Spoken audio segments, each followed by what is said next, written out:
TV CF, 라디오 CM, 선거 홍보 영상, 기업 홍보 및 기록 영화를 전문으로 기획, 촬영하여 제작하는 산여울 기획은 1등 제품을 2등 가격으로 공급합니다. 산여울 기획은 1980년부터 쭉 호남 영상예술과 같이 하고 있습니다. 산여울 기획. 안녕하십니까. 이번에는 성경 해석에 대한 한 팁을 말씀드리겠습니다. 형남서원에서 성경을 어떻게 해석할 것인가, 이거에 대해서 많은 연구를 하고 있습니다. 그래서 이제 합당한 성경 해석 방법을 세워서 이제 모두에게 공유하면서 한국 교회와 많은 사람들에게 유익을 제공하려고 생각하고 있습니다. 먼저 가장 기본적인 저술로는 게하르드 마이어의 성경 해석학, 송 다니엘 목사님이 번역한 성경 해석학을 아주 중요 도서로 생각하고 있습니다.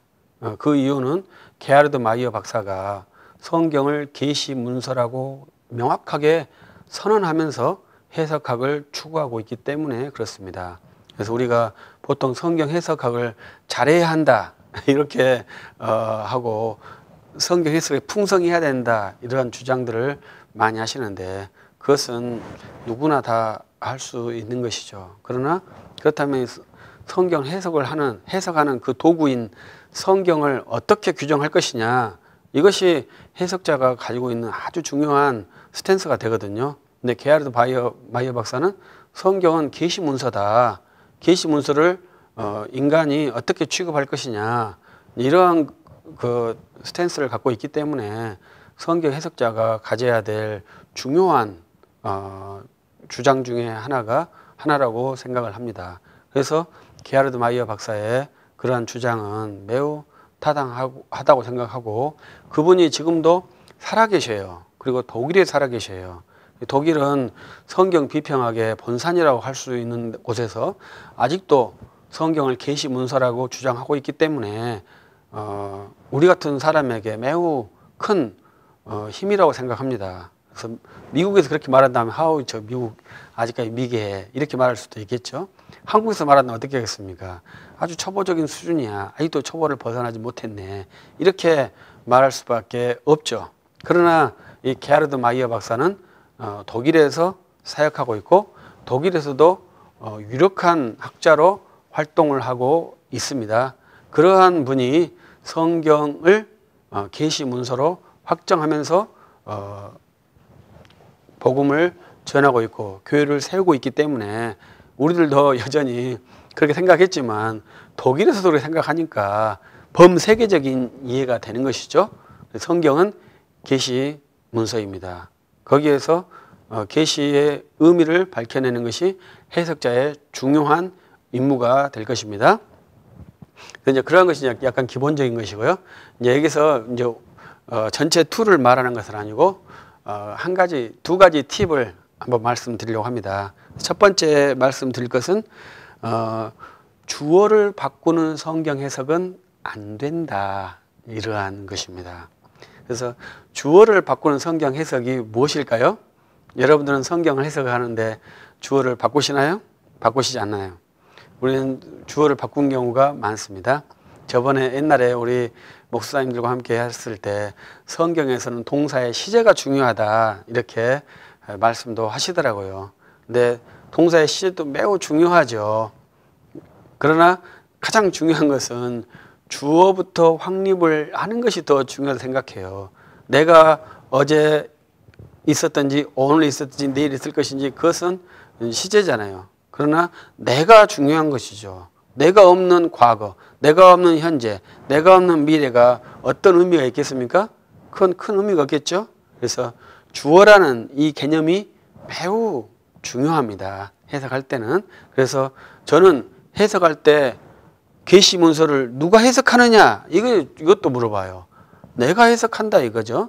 나는 누구냐 이거죠. 그래서 나는 대한민국 사람이다. 그래서 대한민국 사람이 어떻게 이 계시 문서를 해소할 거냐, 이것이 우리 성경 해석자들이 갖는 중요한 과제라고 생각합니다. 그리고 내 해석하는 복음 설교를 듣는 사람도 대한민국 사람을 목표로 하죠. 그랬을 때는 또 어떻게 할 것이냐. 이것도 또 전달해서 중요합니다. 근데 선교사님들은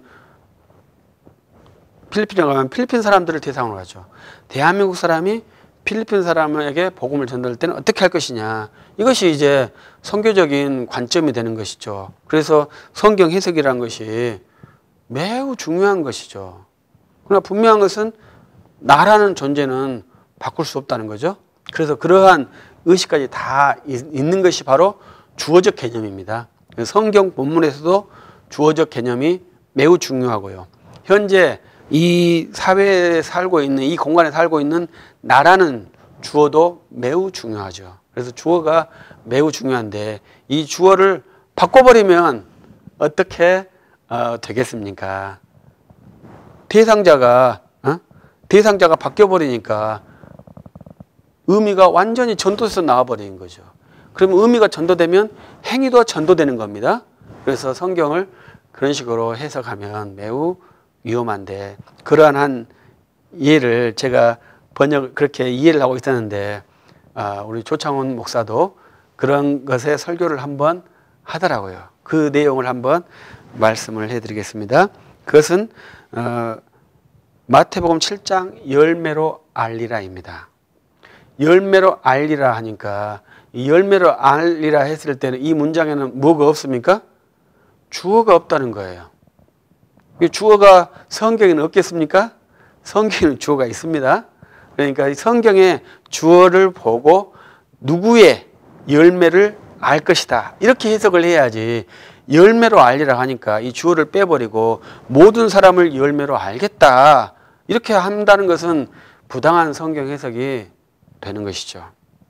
그래서 이 성경에 나와 있는 주어는 거짓 선지자, 선지자에 대한 열매를 말하고 있습니다. 그런데 이것을 주어를 선지자가 아닌 백성으로 바꿔버린다면 그 백성은 열매로 알리라, 이렇게 성경이 쓰여 있다면 그 말씀을 따라서 모든 사람들의 열매를 보면서 그들이 그리스도인인지 그리스도인이 아닌지 누가 판단하겠어요? 선지자가 판단하겠죠. 그런데 이것은 주어가 완전히 바뀌어 있어요. 선지자를 누가 판단하는 거예요? 백성이 판단하는 거예요. 그러니까 이것 성경 해석할 때 이 주어를 바꿔버리면 어떻게 성경을 이해하겠습니까? 전혀 역전되게 본문의 의미를 완전히 바꿔서 이해를 해버린 것이죠. 판단받아야 할 사람이 판단하는 자가 돼버린 거죠. 판단해야 할 사람이 판단을 받고 있는 그러한 형국이 되어버린 거예요. 근데 성경 문장에는 꼭 그렇게 되어 있습니다. 주어가, 그는 열매로 알리라 했어요. 그는 주어잖아요. 그가 선지자예요. 그 선지자 중에서도 거짓 선지자를 말해요. 참 선지자는 열매로 알지 않아도 됩니다. 왜? 그건 진짜 선지자니까 그래요. 야고보서 똑같아요. 행함이 없는 믿음은 죽은 믿음이다 했을 때 그 행함 없는 믿음 한 사람은 불신자를 말하지 신자를 말하는 게 아니에요. 신자는 반드시 열매가 나와요. 그건 필연적이에요. 근데 간혹 늦게 나올 수는 있죠. 늦는 거지 없는 게 아니거든요. 그러나 거짓 선지자는 절대로 성령의 열매가 나올 수 없습니다. 나왔다고 하면 거짓 선지자가 아니죠. 선지자죠. 그러니까 이렇게 성경을 주어를 바꾸면 안 됩니다. 그리고 또 하나 주어를 바꾸는 현상이 뭐냐면 고린도전서에 그때 이제 두 번째입니다. 두 번째는 주어를 생략해 버려요. 주어를 바꾸는 것과 생략하는 것이 비슷한데 생략한 거에서는 조금 더 유기가 덜 와요. 바꿨을 때는 의미를 바꿔버렸기 때문에 상당히 충격이 큰데 생략했을 때는 똑같은 거죠. 주어 없이 해버리니까 자기 위치를 잘 이해하지 못하는 거죠. 그것 중에 하나가 뭐냐면 고린도전서에서 하나님의 동역자라는 말이 나오는 겁니다. 그러면 하나님의 동역자가 모두가 다 하나님의 동역자이겠습니까? 그 본문에는 주어가 있어요. 주어. 우리는 하나님의 동역자다. 너희는 하나님의 밭이다. 이렇게 되어 있어요. 그래서 우리가 누구예요? 사도 바울이 말하는 우리가 우리지 않겠습니까? 그 다음에 그 우리가 모든 우리가 될 수 있지만 사도 바울이 그 다음에 너희라고 말하잖아요. 그러니까 우리와 너희를 구분하고 있는 것이거든요. 그래서 우리는 하나님의 동역자고 너희는 하나님의 밭이다. 이렇게 구분을 시킨 거예요. 그러니까 주어를 완전히 구분시켜서 성경을 이해해야 하는데 이 주어를 생략하고 우리는 모두가 다 하나님의 동역자다. 이렇게 성경을 해석한다면 그 정당한 성경 의미를, 본문의 의미를 가져왔다고 볼 수 있겠습니까? 그건 성경의 의미를 왜곡한 거죠. 주어를 빼버린 거잖아요. 그래서 주어를 빼버리고 그 뺀 주어를 거기다가 나를 넣어버린 것이죠. 그래서 평신도가 나는 하나님의 동역자고 그러면 너희는 누구라고 할 거예요? 그러면 또 다시 거기는 사도라고 말할 거겠습니까? 이게 그것도 주어를 빼버리니까 이게 의미 전달이 왜곡돼 버리고 왜곡되어 버리잖아요. 그래서 내 위치가 어딘지를 모르는 거예요.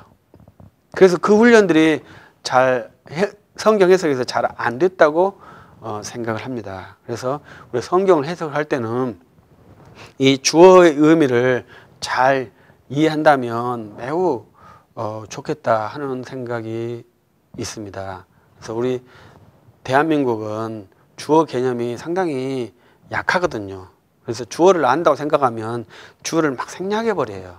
그래서 주어가 나중에 없기 때문에 이제 어떤 주어가 발생하냐면 거시기라는 주어가 발생합니다. 그래서 거시기 하면은 그냥 너도 모르고 나도 모르고 거시기 하자 해서 거시기로 넘어가는 거예요. 살 때는 굉장히 편리하지만 명료한 의미 전달에서는 그것이 아주 안 좋은 어법이죠. 그래서 우리가 우리 한국이 이 비빔밥 문화라고 하는 것은 의미가 섞여서도 잘 되는 융합적인 매우 긍정적인 요소가 있다는 것이거든요. 그러나 분석을 못하고 구분을 못하는 매우 불합리한 구성을 갖고 있다는 것도 됩니다. 그래서 우리는 지금 현재 이 분리를 잘 해야 되거든요.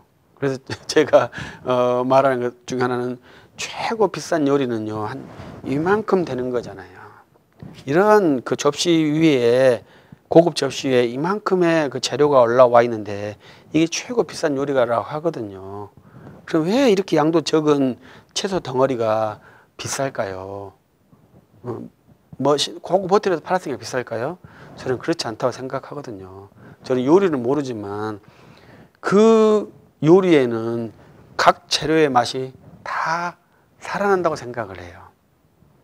여기서 재료가 5가지가 있다면 5가지 재료의 요소 맛이 다 나오는 요리가 저는 고급 요리를 생각합니다. 저는 고급 요리를 먹어보진 않았지만 그렇게 생각해요. 근데 비빔밥은 어떤 맛이 나나요?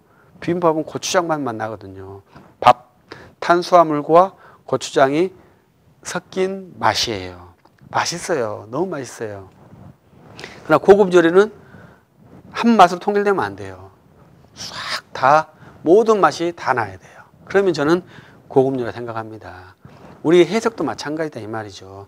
우리 해석이 정확한 해석은 성경 모든 그 단어의 의미가 다 살아나야지 하나의 단어만 빡 띄어서 우리끼리 이 단어로 정말로 맛있게 먹자 하고 잔치를 벌리면 이게 정당하냐 이거예요.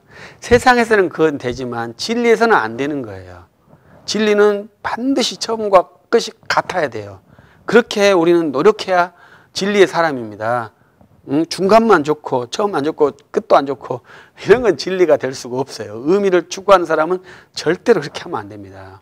그래서 우리는 성경의 그 단어들이 정말로 살아서 우리 가운데 역사할 수 있도록 성경을 해석해 줘야 되거든요. 그 첫 번째 우리 한국 사람이 해야 될 거 주어를 잘 이해하면서 성경을 해석하는 거예요. 그래서 저는 성경을 해석할 때 제가 목사잖아요. 그러면 우리 목사들한테 이러한 말을 하는 사람들이 간혹 있어요. 목사가 설교를 위해서 성경을 읽으면 안 된다. 이런 말을 해요. 근데 저는 그 말을 들으면서 그 목사가 뭘 위해 성경을 읽어야 되는지 제가 궁금해요. 목사는 언제든지 교회와 성도를 위해서 존재하는 그러한 사역자입니다. 그렇기 때문에 반드시 설교를 위해서 성경을 읽어야 하고 교회를 위해 성경을 읽어야지. 지 좋다고 성경을 읽으면 그게 목사겠습니까? 성경 해석이 그게 가능하다고 생각하신가요? 성경에서는 절대 그것이 불가능해요. 그렇기 때문에 목표성이 있는 것이 성경 해석이에요. 성경을 읽을 때는 목표가 있는 거예요. 그 목표가 뭐예요? 교회와 성도를 위해서 성경을 읽는 거죠. 교회와 성도가 좋으면 목사가 좋은 것이 목사죠. 내가 좋고 성도가 좋다? 저는 그건 부당하다 생각하고 그렇게 해서는 안 된다고 생각을 해요. 성경 해석을 잘 모르는 거예요. 해석의 목표가 있죠. 그러면 그리스도인은 어떻게 성경을 읽을 거냐 이거잖아요. 그리스도인은 성경을 읽죠. 많이 읽어야 되죠. 목표가 있다 이거죠. 그 목표가 뭐예요? 자기 유익을 위해서 그리스도인이 있겠습니까? 그렇지 않아요. 그리스도인도 교회와 교우 그리고 궁극적으로 그리스도인은 뭐가 있어요? 자기의 생애가 있죠. 자기의 직업이 있어요. 자기의 삶의 지경이 있어요. 그것을 위해서 읽는 거죠. 그래서 함께 성경을 읽는 거죠. 그러나 목사는 한 사람이고 성도는 직업군이 다양하잖아요. 그럼 어떻게 한 목사 입에서 다양한 직업군에 충족하는 성경 해석을 주겠습니까? 그것은 성도가 계속 성경을 읽고 목사의 설교를 들으면서 자기와 적용을 하면서 적용이 안 된 거에서는 목사와 피드백을 해주는 거예요. 그러면 그 목사는 간접적으로 그 직업의 상황을 이해하면서 자기 성경을 해석을 수정하면서 함께 모든 교우들이 이해될 수 있는 그런 성경 해석을 갖는 것이죠. 어떻게 한 개인이 전체를 알 수 있겠습니까? 어떻게 그리스도인이 나를 위해서 성경을 읽는다고 자신감 있게 말할 수 있겠습니까? 우리는 살면서 율법이 뭐냐? 하나님을 사랑하고 이웃을 사랑하는 것이지 거기에 나가 어디 있습니까? 그래서 하나님을 사랑하고 나를 사랑하는 그 주체가 나라는 것이지 내가 나를 위해 성경을 읽겠다? 이것은 말이 안 되겠죠.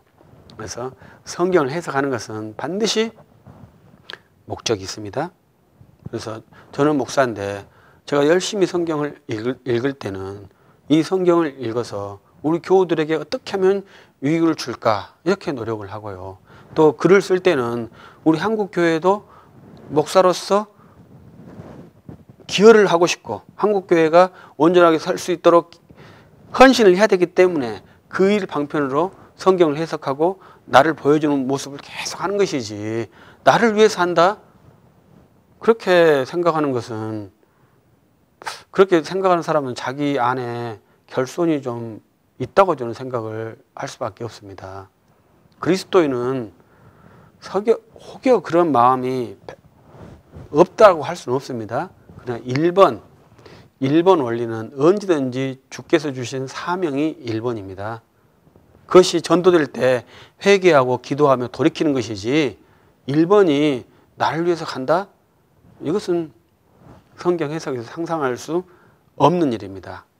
그래서 성경을 해석한다는 것은 해석할 때 여러분들은 꼭 교회를 위해서, 교우를 위해서, 그리고 자기의 직업, 군의 전문 지식을 위해서 성경을 읽어준다면, 해석해준다면 정말로 그 은혜가 풍성하고 성도의 교제가 풍성하고 목사도 성도들이 자기 직업에 대해서 성경 해석을 계속 해주는 것을 들으면서 또 연구하면서 정말로 좋은 성경 이해가 확립될 것이라고 생각을 합니다. 그래서 성경을 모든 그리스도인은 해석을 해야 하는데 목사는 성경을 해석해서 복음을 증거하기 위해서 성경을 해석하고 성도는 그 목사가 증거한 복음을 잘 이해하기 위해서 성경을 해석하고 그리고 그 이해된 성경으로 자기의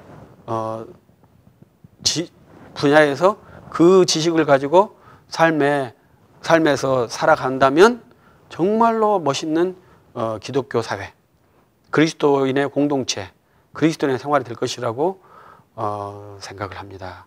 그래서 먼저 우리가 가장 재밌게 표현했던 것은 주어입니다. 주어를 바꾸거나 주어를 생략해서 성경을 해석하지 말아주시기를 바랍니다. 그리고 성경을 해석하실 때 나를 위해서, 자기 자신을 위해서 성경 해석을 하는 것이 아니라 주께서 주신 사명이니까 그 사명을 따라서 힘써 주의 성경을 읽으시기를 바랍니다. 그러면 주께서 복된 의미를 주실 것이라고 확신합니다. 감사합니다.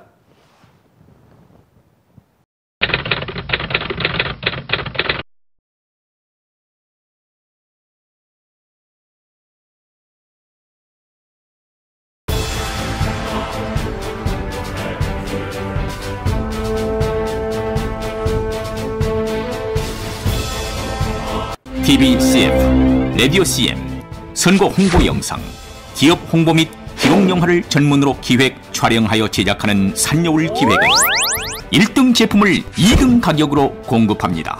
산여울 기획은 1980년부터 쭉 호남 영상 예술과 같이 하고 있습니다. 산여울 기획.